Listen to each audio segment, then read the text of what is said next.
I'm in Istanbul, capital of 3 ancient empires, where an engineering dream is becoming a reality. Wow. A rail tunnel connecting 2 continents, Asia and Europe, built over 180 feet underwater. But getting down there means surviving terrifying currents, crushing pressure, killer quakes, and a haunted past. Oh. Do I at least get like a knife or something? My name is Danny Forster. I learned a lot about engineering in architecture school. But after graduation, I thought it was time to get my hands dirty. So I went looking for tough work. Some things you just can't learn from a book. I'm not sure I knew what I was in for. But I think I'm up for it.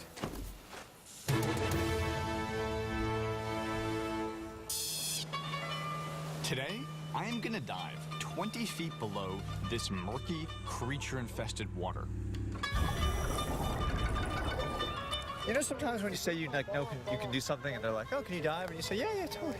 I can scuba dive." And you're referring to a resort course you did in the Cayman Islands about 15 years ago with your dad. Now, this is a first for me.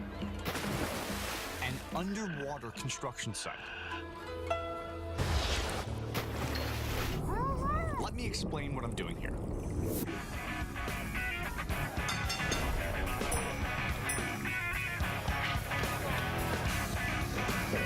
I am in Istanbul, the only city in the world that straddles 2 continents, Asia and Europe. Separated by the Bosporus Strait. Each and every day, millions of residents commute from one continent to the next. There are 2 ways to do it.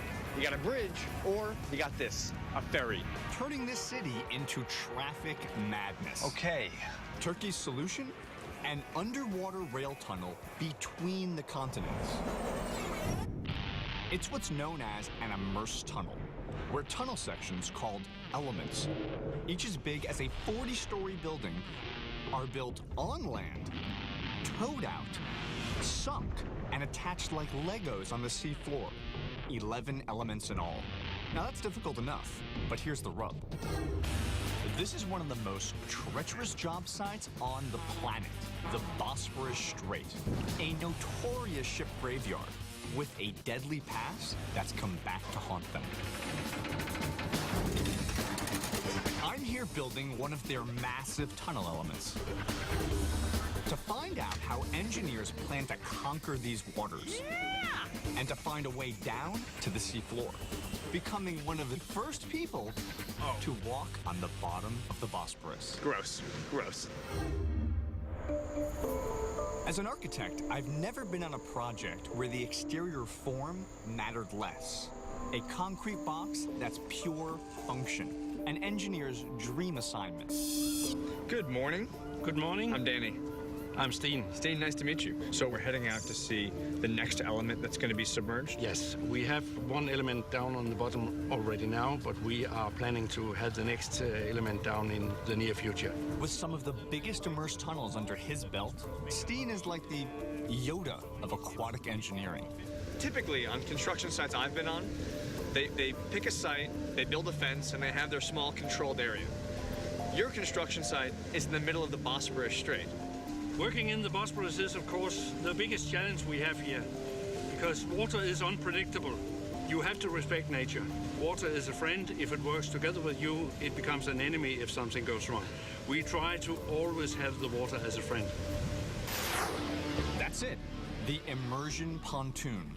A 300-foot-long element-lowering machine. Hanging under it, the tunnel element.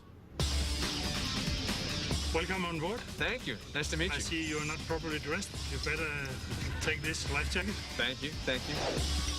The big piece of concrete in front of us, it's element number 10. So what looks to me like a floating slab is actually 8.5 meters deep. Yeah, it's actually a floating concrete box with a steel shield around it to make it waterproof. The element is completed. That means it's all closed concrete. So thing is a sealed tube, right? Concrete, totally sealed, watertight, bulkheads on both ends. The only way down is through that. It's like climbing into a well. I have tried it many times. You can just follow me.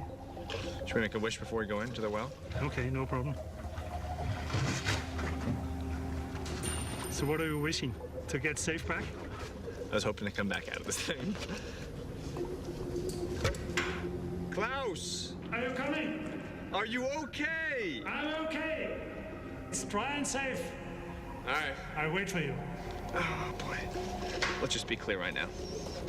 Above a 25-foot hole, water. Weirdest thing I've done. Going to a rail tunnel. Floating in the ocean. So welcome. Welcome to our second tunnel element. Wow. So now I'm inside a concrete tube 8 meters under the water. Correct. Just to be clear, I'm down here. And although it's hard to believe, in a few years, trains will run in both directions. One to Asia, one to Europe. There's water on that side of that concrete. Believe me, you saw it just before. That bulkhead wall right there, that's keeping water from coming in and killing us. That must be 100% watertight. With the deepest element, we are going down to 60 meters of water, so you really rely on these. On the surface, 1 atmosphere of pressure pushes on the element. As it sinks, it's squeezed by 1 additional atmosphere every 33 feet. The deepest tunnel element will be subjected to 6 atmospheres of pressure, a tremendous force that squeezes in from every direction. If not built perfectly, the tunnel could implode, crushing trains filled with passengers. Constructing an indestructible underwater tunnel begins here, 20 miles south of the city at the Tuzla shipyard. I'm standing inside what will soon be one of the 11 tube sections of the Marmaray Tunnel. Each piece is over 20 feet tall and 400 feet long. With 1 element moving into position and 1 sunk, they have just over a year to build the final 9 sections of their new rail tunnel. Once this immersion tube element is complete, it's gonna get pushed out into the water, then submerged 180 feet. Now, the only thing that's gonna keep all this water from rushing in and killing the workers is that thing right there. This bulkhead door is gonna seal each side of the chamber and make it safe for guys to work and install the piece. Right now, they're using come-alongs to bring the piece in and close up the face. I'm literally pulling this bulkhead closer. Okay, good. So right now, the bulkhead is completely flush on the bottom edge right now. It's tilting out on the top edge. There's 1 piece of metal obstructing it. So this guy's climbing up with the acetylene torch. He's gonna cut that little white piece of metal off, and then with it gone, it should slide right into place and create a nice watertight seal. Something about this doesn't look safe.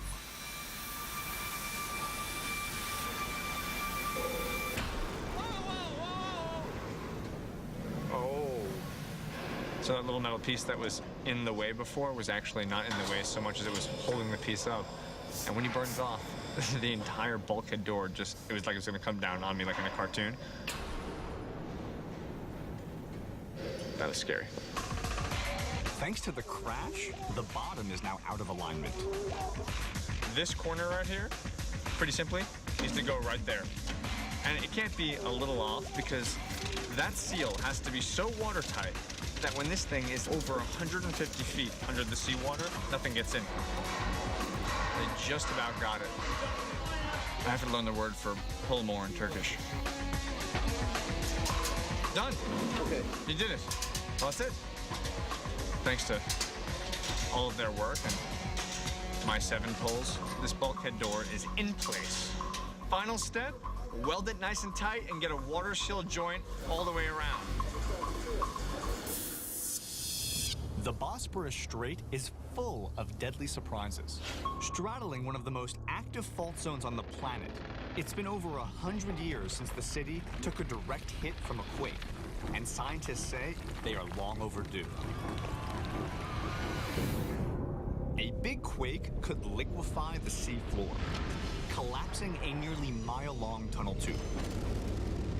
So engineers came up with a bend but don't break strategy, adding flexibility with specially designed seismic joints that allow the entire tunnel to move, and stability by grouting beneath the tunnel, burying it in a trench, and reinforcing the elements. So this is where the process really begins. They create a tube 135 meters long of steel. Okay. Step number one, get a big L-shaped piece of rebar, get it in place. Number two, lock it. 3, 4. Oh, there it is. Number 3, get more rebar, right? Okay. 2, 3. Rachel speaks. He's Russian, not Turkish. Russian worker here. Nicely done. Oh yeah, of course. Gotta knock one out. Gotta knock one out, man. Uh-oh. No good? No, but Rachep's not happy. Rachep comes in with his unbelievably smooth moves. Goes with a single twist, comes up with a triple twist on the back end. Locked it. Look at that. Over 1,000 tons of this rebar is used to build just one tube section. Now, keep in mind, what he's doing right now is basically building almost like a bird's nest of rebar, coming down the vertical wall, across in the bottom of this thing. When they're all done with this, then comes the concrete. In total, the element is fortified with over 18,000 tons of concrete and steel. Recep, спасибо? Пожалуйста. Thank you. Now, it may not look pretty, but this tunnel is designed to withstand quakes up to 7.5 on the Richter scale. On this job, I'm starting to see how beauty is actually more than skin deep. Exhibit A, the Tuzla shipyard. At first glance, a quagmire of concrete and steel tunnel parts. Actually, an innovative immersed tunnel assembly plant. First, the bottom half of the element is erected, and the concrete cast. Then, they're moved to the second station, where the top half is poured. Finally, it's towed out to the pontoon so it can be sunk, cranking out up to 4 18,000-ton elements every year, theoretically enabling engineers to stick to their tight deadline. The element I've been working on is ready for the next station. The challenge is, there is not a crane in the world that can lift it. So then, how do you move this thing? Well, you take a gigantic bathtub, fill it up with water, and then simply float the piece out. Flooding the dry dock starts by opening 3 valves. So who will be down in the yellow scaffolding, opening the flange? You're gonna be down there? Basically, you're gonna be taking off the bolts, opening the valve, and then water comes. So can I be down there with him? Yes, in the flange? you can be. Will I be getting a little, because he's got a wetsuit on. Will I need a wetsuit? Because this is So, but I have one wear. only one. That's nice, that's great. He's only got one. Apparently, when we open the valves, water will bust out like a giant fire hose. So my cameraman has been ordered to stay back. But somehow it's safe enough for me and my camera. Yeah, that's stuck. That's not moving. Did it move? Anything? No? Okay, brute strength is not working. We'll just cut him off. So we're cutting him, huh? We can't get him off? We have to cut. What? Oh, don't do that.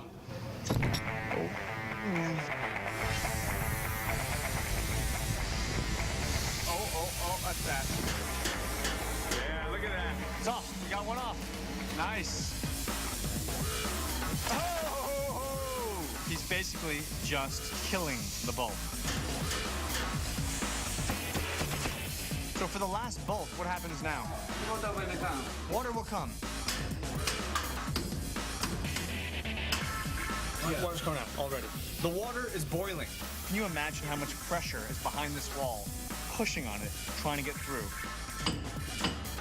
Oh my God! Whoa, whoa, whoa, whoa, whoa! We got water! We got water! Not exactly the Niagara Falls they were warning me about. The second valve's about to come off. Oh, look, it's coming off. Bang! We got 2 down. Marmara AC is coming in. We're flooding this thing. This is the last one. We've got 2 of them down. The third one is just about done. There is simply 1 bolt holding it on. Knock this last bolt out, and that's it. Here it comes. There it is. There it is. There it is. Well done. No, it's okay. Nicely done. At a rate of 250 cubic meters per hour, the water is flowing. And in 36 hours' time, this entire dry dock will be full of 8,000 cubic meters of water. And these 2 tunnel sections are going to be floating up and out the door. Now, if you want to see both before and after pictures of this tunnel, we got it all on our website at discovery.com/builditbigger. I put them all up there myself. Istanbul was once the capital of 3 ancient empires, and for good reason. The Bosporus Strait has long been a major trading route between Asia and Europe. Over 40,000 massive ships still cruise through here annually. Not exactly the ideal place for immersed tunnel construction. Adding to the difficulty, ferries. Each and every year, there are over 300,000 ferry rides that cross both continents, and it's absolute madness. Until commuters can be whisked through the rail tunnel, the 20-minute ferry ride is one of the fastest ways across the Bosporus. We got the cars all loaded up. We're hanging out in Asia. It's time to go to Europe. That all happens because my man, the captain. What's it like navigating a ferry in this incredibly busy body of water? Görmüş olduğunuz gibi burası çok dar bir alan. Bu dar alanın içerisindeki bu yoğun trafik mayın tarlası gibi bir yer. Can you give me a lesson on how to actually drive a ferry in this amazing amount of traffic? Okay, I got a cruise ship to my port. I got a little ferry to my starboard. I got 3 other fishermen to my starboard. Got a tanker on the far starboard. All right, Captain. Whoa, hard left. Are you okay? Okay, so we just actually stopped and pulled a hard left because we're now in, oh, check it out, we're in the traffic lane. We've gotten into the center of the Bosporus Strait, meaning we've come to a full stop right now. And we're letting this big oil tanker cross in front of us. Basically, rules of the road, bigger goes first. I mean, this is kind of like Frogger, that video game. I'm in a small ferry trying to cross the Bosporus Strait, and you got big tankers coming left and right. It is really like 0-0. I mean, it's really like boat bumper cars out here. When engineers attempt to sink their tunnel tubes, they halt all big ship traffic for nearly 24 hours. Incredibly, ship traffic from a millennia ago is causing them bigger problems. On the surface, Istanbul is a cosmopolitan city of 12 million residents. But beneath me lies an entire underworld of Roman and Byzantine history, which is incredible if you're an archaeologist or a tourist. But for engineers trying to build a tunnel to go from Europe to Asia, it is an absolute nightmare. Because to link trains to their record-setting immersed tunnel, huge tunnel boring machines must dig under the city. Their job, it's basically like an arrow that nails a bullseye to get their TBM to hit right in the immersed tunnel hole. On the Asia side, 2 TBMs dig around the clock.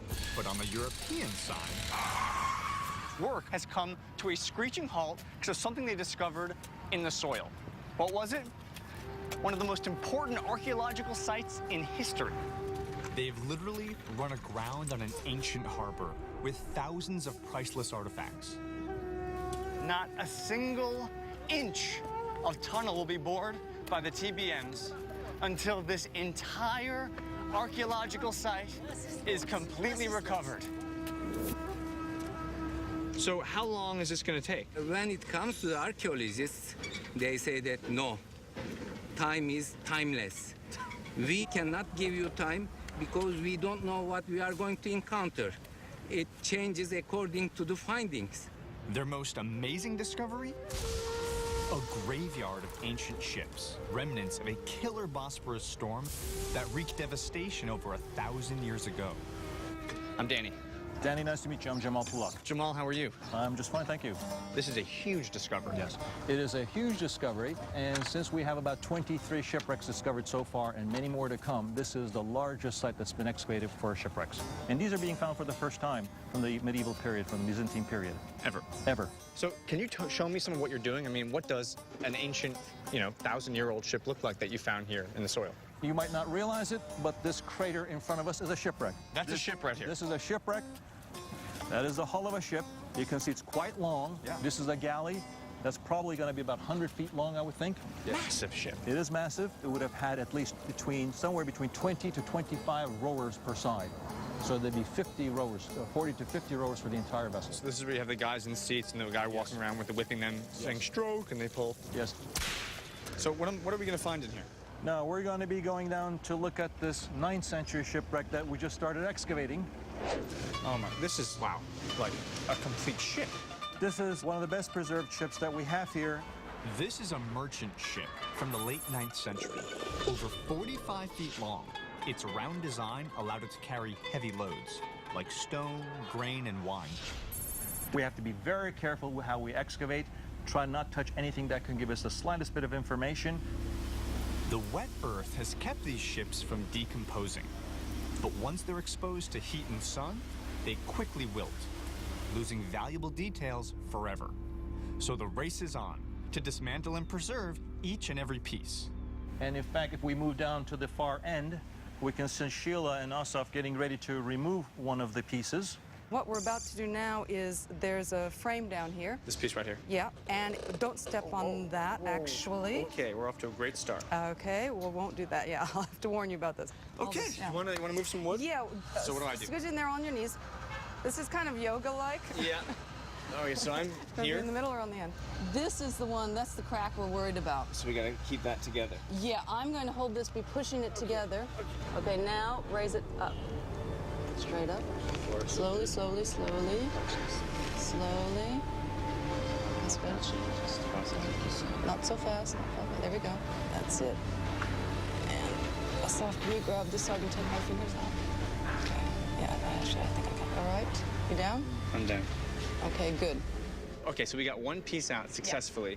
We have about 2,000 more to go on this boat. That's right. And we have potentially as many as hundreds of more boats to discover. What are you thinking, 3 weeks we'll get back to tunnel boring or no? As soon as we're finished, you can you're can done. bore away. Bore away, yeah. So like in 3 months we'll be sorry. Yeah. No. Yeah. Yeah. Yeah, we're not gonna be done for a while, are we? The process of ancient ship excavation takes up to 4 months per ship, including the final step. So this is it, last step of the process. Once you got it, tagged it, named it, put it in place, got it wet, now we deliver it for permanent storage. Because the wood is so old and wet, it's lost all of its structural integrity. So if someone isn't holding one pinch point, it falls apart. Gotta have 2 hands at every single point. Dinlenmek istediğiniz zaman söyleyin. Hey guys, is this nearby? Where are we going? Like Poughkeepsie with this? Okay, right now, the last step, after delivering the piece of wood, it gets deposited in this water-holding tank with a chemical inside of it that'll permanently preserve the wood from any future decay. The story of that 1,000-year-old plank of wood, that's it. Found underneath a billion-dollar infrastructure train hub. Discovered, unmasked, tagged, and now put in this tank of water to be preserved forever. With 23 ships already found and potentially more to come, the tunnel boring machines might have a long, long wait. Coming up, I go deep with the guys risking their lives to finish Istanbul's tunnel. This is gonna be a nightmare.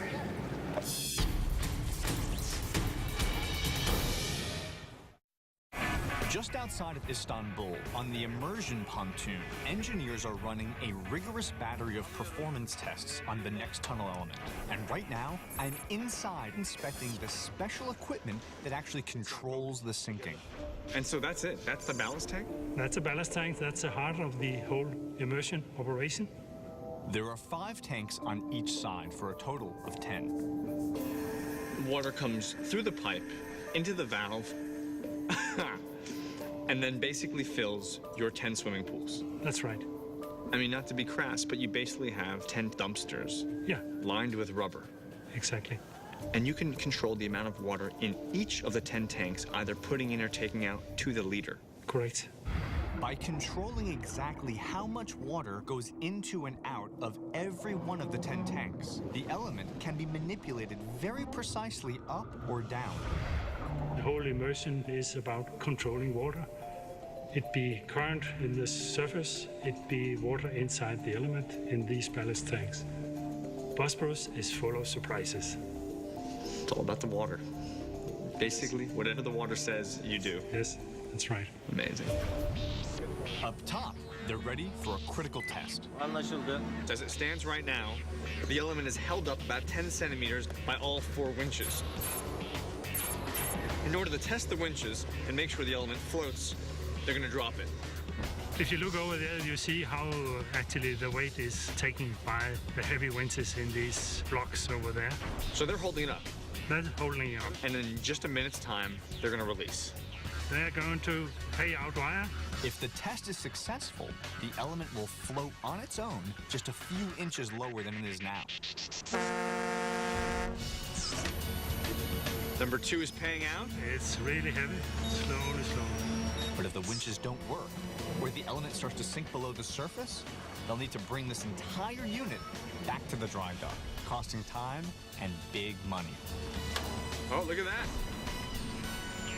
So, Klaus, it worked. It worked. One test down, hundreds more to go.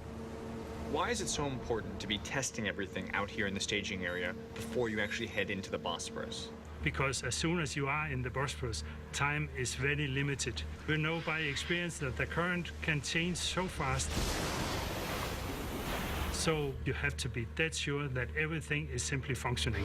Lowering this massive concrete tube, longer than a football field, through strong surface currents will be difficult. But the job gets even more complicated 60 feet below, where another powerful torrent rages in the opposite direction. The 2 opposing currents could spin the element out of control. Their plan? Don't fight the water. Instead, work with it.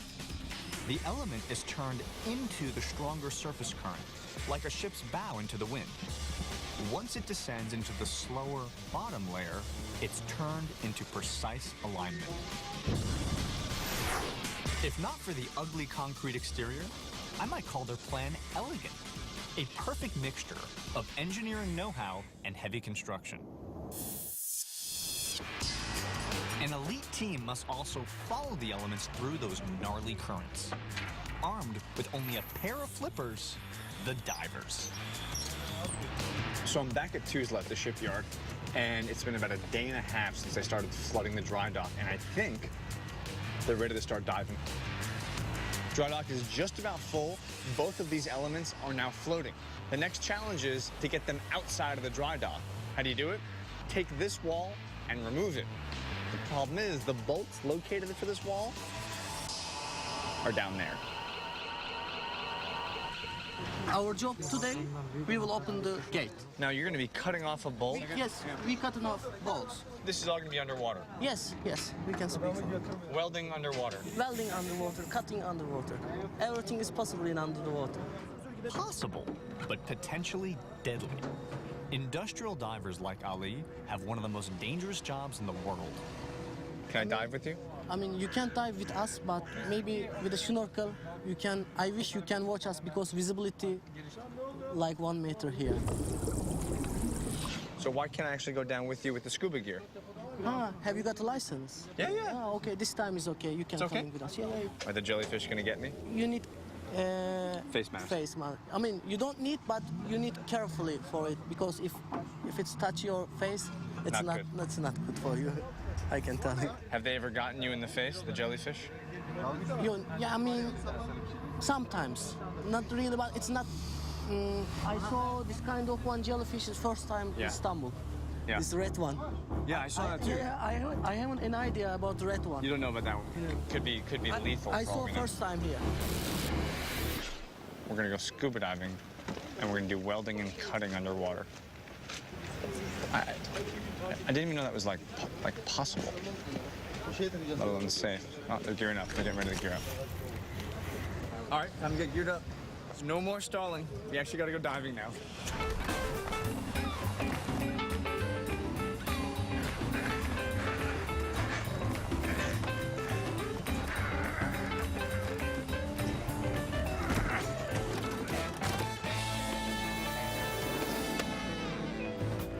Let's go build a tunnel. For safety, these guys use a full-face mask for air with an intercom system to the surface. My mask leaves me a little more exposed. If something happens, if jellyfish touching your face, it is easy. You know, it's one lemon. You can put the lemon in your face. Yeah. It will be okay. No problem. No problem. Nothing lethal. Yeah. Go for it. All right, you ready? We're using just a regulator tied to a main set of commercial-sized tanks because we're going to be down there for substantial periods of time. With a regular tank, you got to come up every hour or so. But with this, I'm tied to them. Okay. And I can stay down there for as long as I want, or until the jellyfish get me.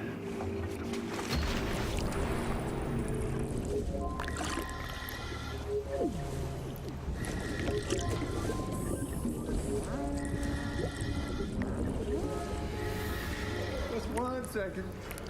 Just taking a second. Once you go under, you can't see a single thing. I mean, it's like you can't see like a foot in front of you. It's like just a weird gray, murky black mess. I have no idea how someone's doing heavy construction, welding, no less, under there. Now this, when I was breathing, it felt like it was very hard to pull on the air. The reason is it's coming from high pressure. Pipe is a little bit longer. Yeah. It's not like a normal scuba. It doesn't feel like normal scuba. No. This is not normal scuba. It's not normal scuba. It's not scuba. Yeah. You're now real diver now. Not counting me, there are only 12 real divers on the entire tunnel project.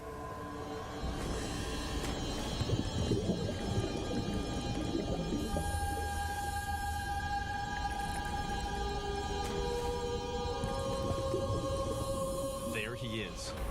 Right now, he's slicing off some of the bolts holding together the 7 pieces of the dry dock gate. He's using a specially designed torch that flames up to 10,000 degrees, even underwater. He's protected by his rubber dry suit. My wetsuit, however, leaves me a bit more exposed, so I'm gonna stay a few feet away. These guys can work 160 feet underwater for hours, but it's time for me to get out of here. It's really hard to breathe through these things. You're sucking air from, 40, 50 feet away from you, and so you really gotta pull and get it.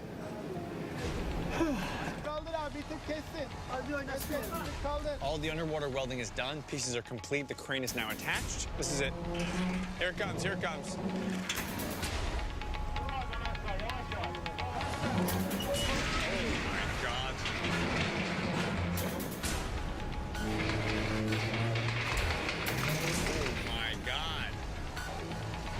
And now the dry dock is open to the sea.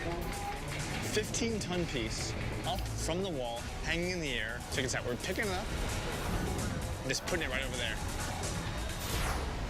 The last and final step is to remove these final 4 rear supports. So now we're getting in the boat. Do we want to pump out the boat or with the water, or are we okay with that?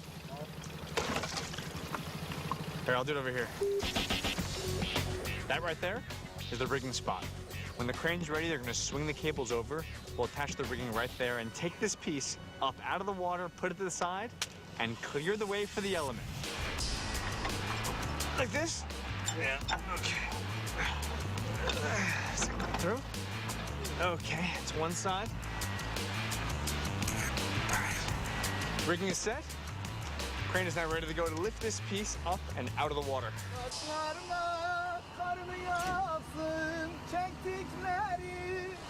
Now there is a guy who loves his job.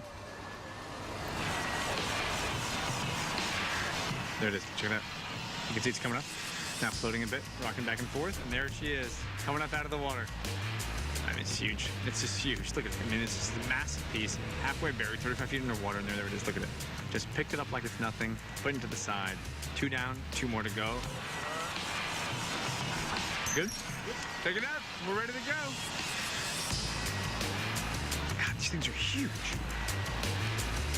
Coming in for the last piece. If you want to learn more about how to build an incredible underwater tunnel, check out our website, discovery.com/builditbigger. The tunnel will carry 150,000 passengers an hour under the Bosphorus Strait. Thanks to the able hands of some incredible elite divers, we were able to work underwater, welding and cutting, taking apart what is basically the largest garage door in history. And now this element is ready to go out to sea. Okay, so today's a big day. I'm driving to Tuzla, which is the shipyard where they're building the elements, and after weeks of work, today, one of the elements is taking one step out of its home and heading out to the Marmaris Sea. Oh, look, they're getting the rigging set right now. Jeez, we actually gotta go, we gotta go. The time is now to float the element out of the dry dock and into the next station where they can cast its concrete top.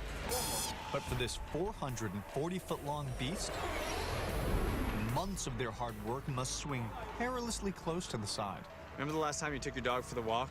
Same sort of thing, except instead of a dog, you have an 18,000-ton tube element. Same difference, though. Put on the leash,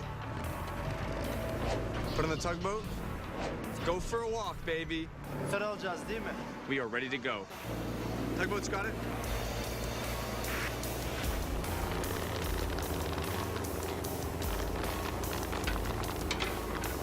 The rope is now taut, and they're pulling this thing. Those guys are riding an element. They are surfing on a 400-foot-long piece of steel. Look at that thing. Look at it. It's floating. Literally, it's floating. The thing is moving. So now that the piece is floating out of the dry dock, it needs an escort. We got about 5 different boats out here, all coordinating how to move this massive piece. And we're taking the lead. God, look at it. It's like the Death Star. It's so big. So there's the tugboat right there. That is what's pulling that entire piece. Months in the making, this element will be topped off, dragged out, and submerged deeper than any immersed tunnel before. I built that element. I laid that rebar. I pulled that valve. I flooded this thing, and look at it go. Very soon, it's gonna have trains running through it. For the first time, being one of 11 pieces just like this to connect 2 continents.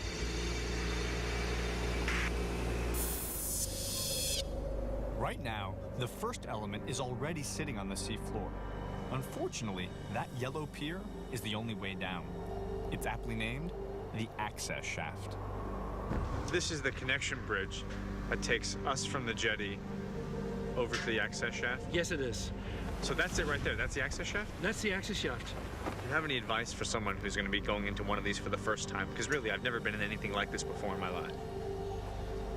Yeah, just relax. It's the best thing you can do. And element 11, just to be clear, is right below us. It's right below us, yes. The access shaft is the entrance to the element down below. Think gigantic straw with stairs. As I'm going down that, I'm not gonna feel the current, am I? No, you will not feel any current when you go down. So this is the hole that goes all the way down to the element. Yes. Oh.